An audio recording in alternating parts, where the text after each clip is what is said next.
Terima kasih Anda masih bersama kami. Bagi Anda yang baru saja bergabung, kami hadirkan kembali 3 berita utama hari ini. Kios milik pedagang di Pasar 16 Ilir Kota Palembang dirusak dan dijarah. Lahan gambut di Desa Lorok, Kabupaten Ogan Ilir kembali terbakar. Uang 2,4 miliar rupiah hasil korupsi dana hibah Pilkada Oku Timur dikembalikan.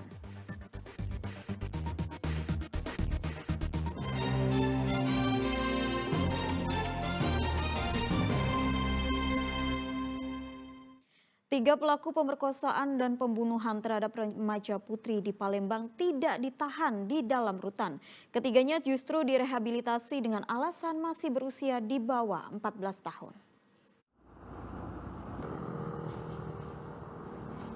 Panti Sosial Rehabilitasi Anak berhadapan dengan hukum di Kabupaten Ogan Ilir menjadi lokasi bagi 3 anak yang berkonflik dengan hukum untuk diambil tindakan rehabilitasi. Ketiganya adalah MZ, AS, dan MS yang ditetapkan sebagai tersangka dalam kasus pemerkosaan dan pembunuhan terhadap AA, remaja putri yang jasadnya ditemukan di TPU Talangkerikil, Palembang. Untuk ketiganya tidak dilakukan penahanan di dalam rumah tahanan karena ketiganya masih berusia di bawah 14 tahun. Dan ini sudah sesuai dengan Undang-Undang Sistem Peradilan Anak. Proses rehabilitasi ini akan berjalan hingga dibacakannya putusan pengadilan.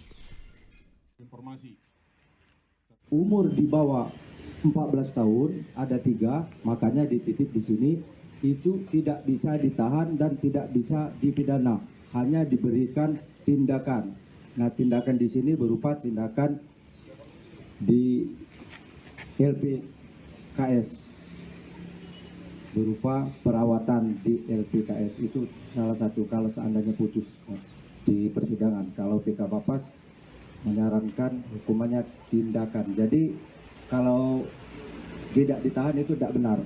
Tapi yang namanya di bawah umur 14 tahun tidak dimasukkan di dalam rutan maupun LP walaupun sudah putus sidang tadi. Terima kasih. Ya, berkas perkara kita kebut, kita kerjakan secara profesional untuk kemudian sesegera mungkin akan kita limpahkan ke jaksa penuntut.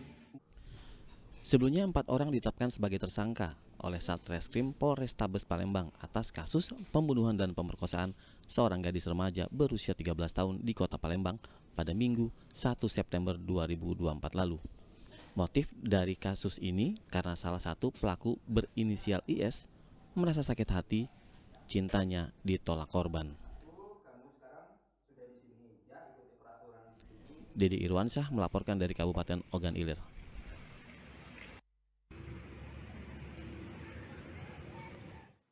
Menjadi pejuang jalanan seperti para sopir truk memang kerap diintai mara bahaya.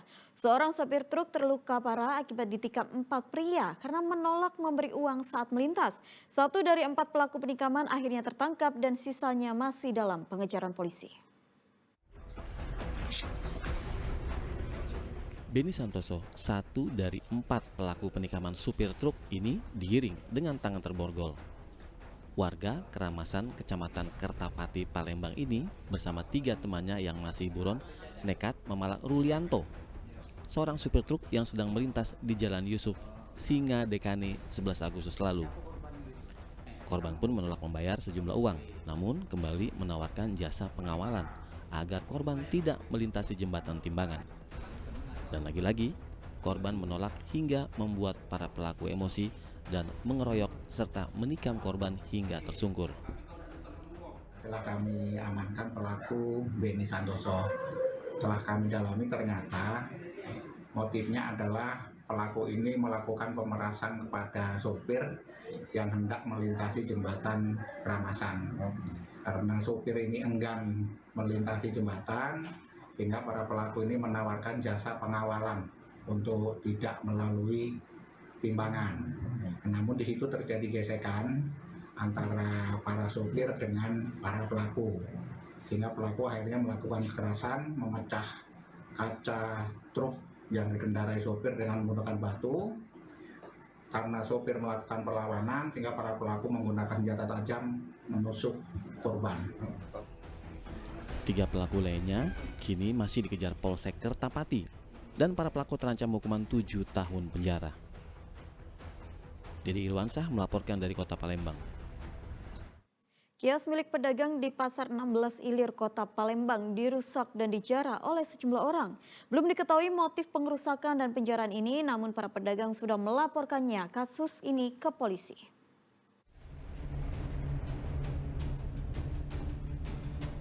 Rekaman kamera pengawas ini memperlihatkan 2 orang pria yang diduga sedang melakukan perusakan plafon kios dengan menggunakan besi. Rekaman tersebut tercatat pada 8 September dini hari kemarin. Sementara itu, rekaman lain menunjukkan suasana bagian dalam kios yang hancur berantakan. Belum diketahui penyebab atau motif dari para pelaku di balik pengerusakan dan penjarahan kios milik pedagang ini.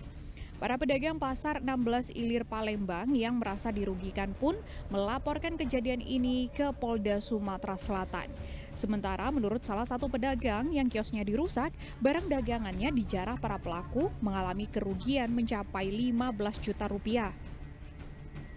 Aku barang bed cover aku. Bed cover? Iya. Aku kemarin habis muka 3 bal itu, jumlah duitnya 15 juta. Belum yang kemarin-kemarin itu. Selain dihancuri ada yang diambil juga, Kak? Pastilah itu, kalau yang barang terbuka tuh siapa yang tidak mau ngambil barang? Ada kesempatan. Nah, orang barang tertutup bisa terbuka itu kan pasti diambil orang itu. Awal ketahuan Iya, ketahuannya cak mana? Awal ketahuan kalau ya kan aku kan pagi-pagi kan jualan di Cinde. Nah, anak aku kan buka toko. Nah, laporan anak aku tahunya begitu. Menduga kuat ini ada kaitan dengan BCR karena dari rekaman CCTV ada oknum BCR yang tertangkap kamera. Semua para pedagang mengidentifikasinya sebagai oknum BCR. Jadi namanya ada, ya kan?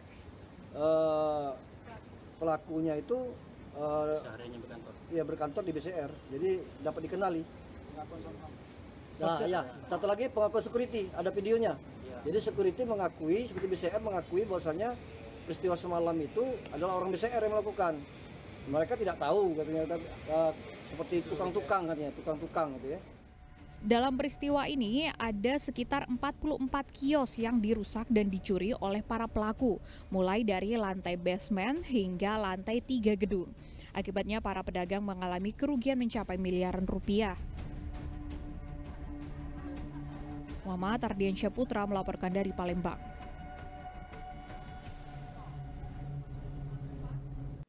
Lahan gambut di Desa Lorok, Kabupaten Ogan Ilir kembali terbakar. Titik api baru yang terus bermunculan membuat Satgas Karhutlah kewalahan memadamkan api. Pemadaman dengan menggunakan helikopter atau waterbombing ini dilakukan oleh Satgas Karhutlah dalam pemadaman api yang membakar lahan gambut di Desa Lorok, Kecamatan Indralaya Utara, Kabupaten Ogan Ilir. Selain itu, pemadaman juga dilakukan melalui jalan darat. Namun angin yang kencang dan ilalang yang mudah terbakar menjadi kendala petugas untuk memadamkan api. Semak belukar yang lebat juga menjadi hambatan lain bagi petugas untuk menuju sumber api. Kebakaran lahan gambut di Desa Lorok ini sudah berlangsung sejak 1 bulan lalu. Kendala-kendala yang kita hadapi di lokasi ataupun di lapangan, medan yang sulit dijangkau, air yang sudah kering, kanal-kanal yang sudah tidak ada lagi, selain daerahnya titik api kebakaran yang terjadi sulit dijangkau, tidak ada sumber air. Ya, rata-rata di daerah Purnajaya yang Lorok yang sudah lebih 1 bulan terjadi kebakaran ini, lahannya lahan gambut. Akibat kebakaran lahan ini, Kabupaten Ogan Ilir sempat diselimuti kabut asap. Berdasarkan data BPBD Ogan Ilir, lahan yang terbakar telah mencapai 200 hektar. Dedi Irwansyah melaporkan dari Kabupaten Ogan Ilir.